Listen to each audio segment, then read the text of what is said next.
good in the web? This is your boy Q back again with some of that geek news. And if you're a gamer or a geek, well, you already realize that it's E3 and it's been in full bloom. It's been going on since the 9th, and you know, what's that old saying? If you stay ready, you don't have to get ready. But I wasn't ready, and I let Microsoft and a couple other conferences pass me by. However, I'm here to talk about those things. I got my notes, I got my screens, I got everything ready, and I'm ready to talk about it and give my current grades of Sony, Microsoft, Square Enix, and some other little tidbits of games that came out within and talked about in the conference that I'm interested in. Hopefully you're interested in too.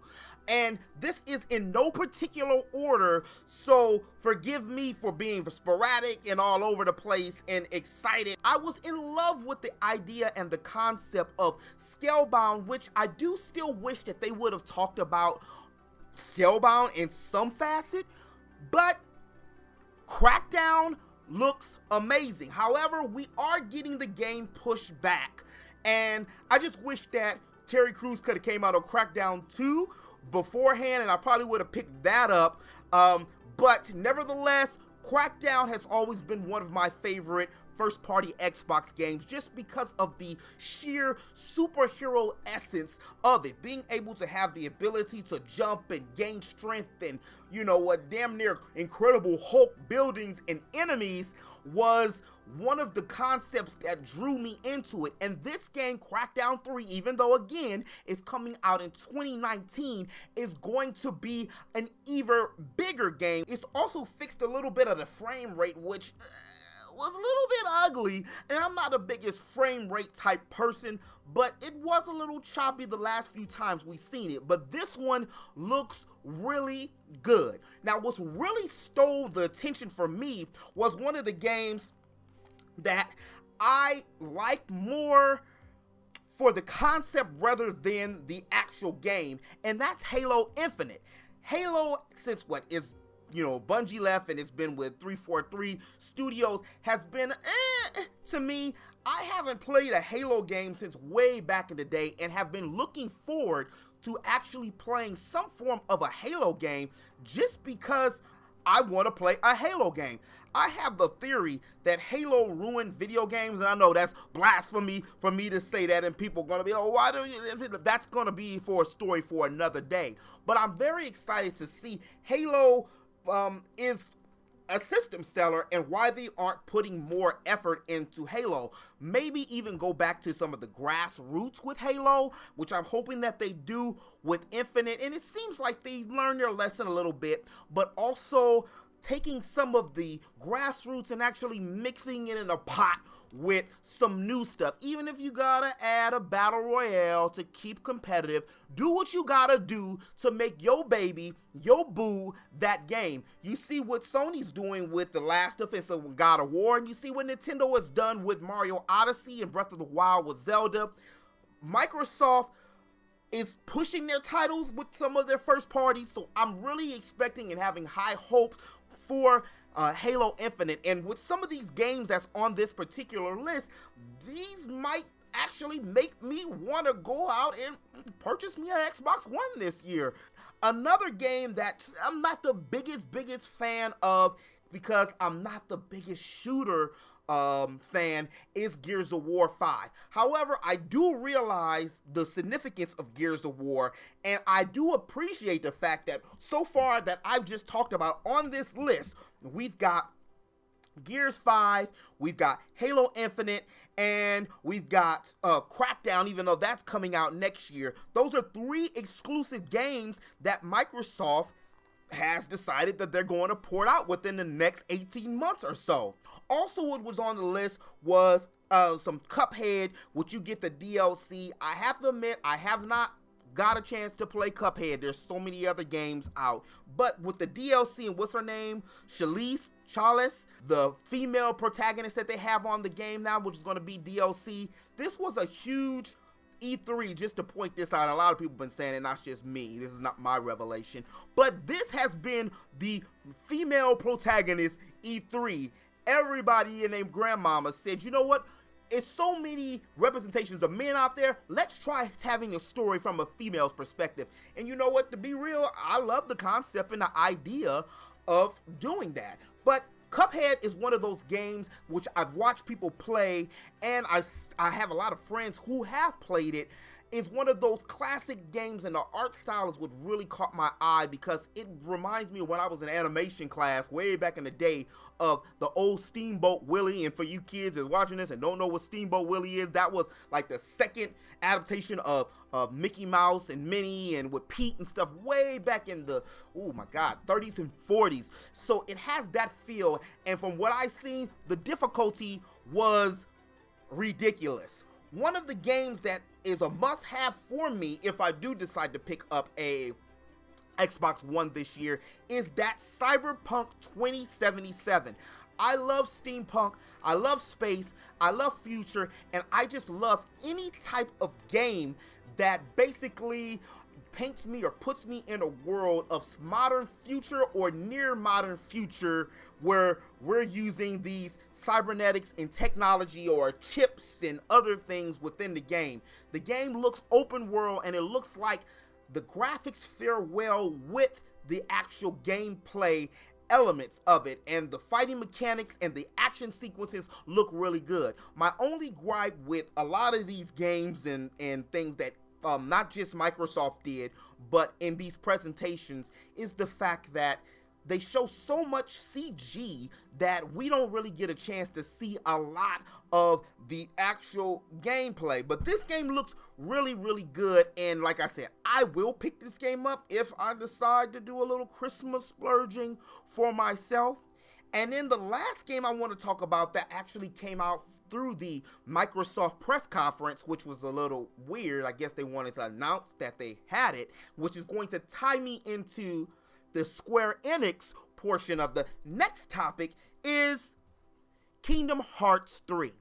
And Kingdom Hearts 3 not only got three trailers all together. They had the Microsoft, they had the Sony, and they had their own with Square Enix. So with only a few different forms of gameplay, and my thing is, are we finally gonna get this damn game? Because Sora's ass is what, like 28 years old by now, because we've been waiting so many years, well, almost 10 years, close to a decade, to actually get this game. I would love to see more Final Fantasy and Square Enix characters, because there is a huge abundance of Disney, and not even just Disney, Pixar Disney characters, and I would like to see more Final Fantasy characters, even though I have a lukewarm reaction a little bit towards Final Fantasy 15 and its characters. The game was really good, and I would love to see a Luna Freya and a Noctis finally hook up inside of this game. You know what I mean? No spoilers, the game came out 2 years ago, relax. But I would love to see something like that. I would even love to see them go into some of the other Square Enix games and allow them to have worlds or characters and people that you'll be able to team up with inside of those games. Now, I know that Nintendo has their press conference at E3 tomorrow, as well as the Nintendo Direct, which I'm not expecting a huge big thing. I expect that Nintendo's going to drop some Smash Brothers and maybe some more Pikachu Let's Go and Eevee Let's Go stuff, and maybe even some kind of form of gameplay for Metroid or Animal Crossing and some stuff for the holiday season. But that's it, and some more ports, and of course some Nindies. That I'll talk about tomorrow. But on the 8th, it was some interesting news that got dropped, and that interesting news was one of my favorite games to play or to do, not only on a PC and on the PlayStation, just the whole PlayStation, is that of the RPG Maker on the Nintendo Switch. Amazon Mexico had a listing which revealed the RPG Maker MV for the Nintendo Switch. Now, I have RPG Maker MV for the PC, and I love it. It's basic coding, which you don't have to know JavaScript or C++, and you're able to use these pretty, remedial scripts. And I'm not going to say remedial, because with the right scripting, you're able to really make a full-fledged, decent game, and you can even port it and sell it and take it and make a game where you're able to push that game and have it on Androids and tablets and iOS systems, so that on the go, being able to take this game and create this game and put it on the go is a godsend for people who, like myself, love the creation of games and want other friends to play these games. There's also a little rumbling that YouTube and Netflix are going to be talked about tomorrow as well. But again, that for tomorrow. I'm not really sure if this RPG Maker is going to have that functionality where you'll be able to cross-play with the iOS and the tablets as well as Android and the PC. But even if you aren't, being able to create a game and then have your friends play it who are also on your Switch friends list or in the Nintendo Cloud system, whatever they're going to do with the online system in September, it's going to be fun, because think about all the fun people are having with Mario Maker on the Wii U. So think about how people will be with an RPG Maker on the go. That is a great idea. And you know what? This is something I really hope that is real, because that's one of those games I'm getting ASAP. Well, now we're on to one of my favorite companies. Well, at least back in the day, Square Enix, and what exactly they were up to. First and foremost, let me put this out there. There was no mention of Final Fantasy VII, the remastered, and I wanted to find out something about it. I also wanted to find out something about this Nintendo division that they had started in April, and I do know that one of the games that they did discuss is Octopath Traveler, which it talked about some of the other characters. I think it's 2 more characters that they hadn't disclosed that were just talked about within this press conference as well. And they showed some of the world, and I love this game. I already put 10 to 12 hours into the game, and I stated this multiple times, how I even played with both characters and then linked up the characters, and I love the art style. I love the nostalgic and retro feel and the cinematic backgrounds and how they have the screens panning and rotoscoping.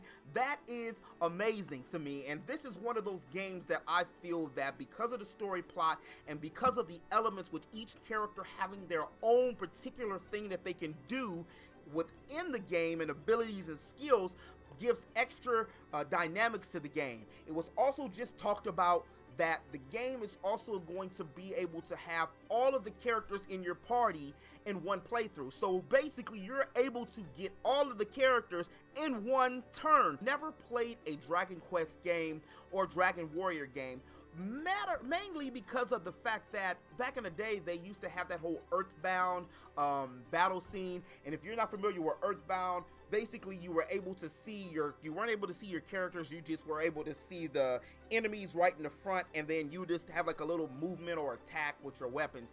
And while the game was, sometimes with these games like that, the gameplay and the story can be really great, but I like to see my character, so I kind of stayed clear from them at that time. And this was during the time where it was just primarily Enix. So since Square and Enix has merged, 2003-ish, and this game came out and was talking about coming out, I wanted to finally jump into a Dragon Quest game, and this one looks good. If it doesn't come out for the Switch, I'm going to, or if it takes too long, I'm gonna have to get it for the PlayStation 4, and that's not like it's a bad thing. I just want the game to go on the go. Another great game that they talked about, and this goes back to the whole woman nation right now, is Tomb Raider. Tomb Raider, since Square Enix has taken it over, is an amazing game because they incorporated the graphics as well as the gameplay and gave Laura more of a story and a reason to do what she does, except just being known for having big pointy breasts, which she was known for a long time before she became this whole new adaptation with Square Enix. And I love the fact that they're going and painting these pictures of Laura in each story where we're getting a chance to see her in different lights, and it opens up different chapters to who she is. And the cinematics and the gameplay of the game, It looks better than Rise of the Tomb Raider, which looked really good. And speaking of Rise of the Tomb Raider, I need to go back and beat Rise of the Tomb Raider. I beat the first one, but I need to beat Rise of the Tomb Raider, especially before this game comes out. Another game which they didn't really talk too much about was The Quiet Man, which seems like either the lead protagonist is deaf or he's mute, and I thought at first when they were talking about this game, it was going to be the bouncer, and I would love to see the bouncer come back again, because the bouncer for PlayStation 2 was actually pretty good. I liked that game back in the day, but this game looks like it's a mix between that and like an action-paced game where you're able to move and react depending on your action sequences. So that looked really good. And another game that they didn't really talk too much about at all was Babylon Fall. And a lot of people were upset about the fact that Quiet Man and Babylon Fall didn't get too much press, and that, you know, Square Enix didn't port too many games or talk about too many games in their conference, but you can't really complain too much. I mean, let's look at it. We got 2 new IPs of games that most of us didn't even know existed. But as always in the web, thank you for stopping by. I really appreciate it. If you did like this video, it's an extra long video. I'm gonna try to make tomorrow's not as long. Please hit that like button. And if you're new to my channel and you want to keep up with all things games and all things geek, make sure you hit that subscribe button and don't forget to hit that notification bell. That's what YouTube's making us do now. It really helps me out a lot, and it helps you out a lot to stay up to date on all things games and all things geek. And until tomorrow, whew, my mouth is dry. Peace.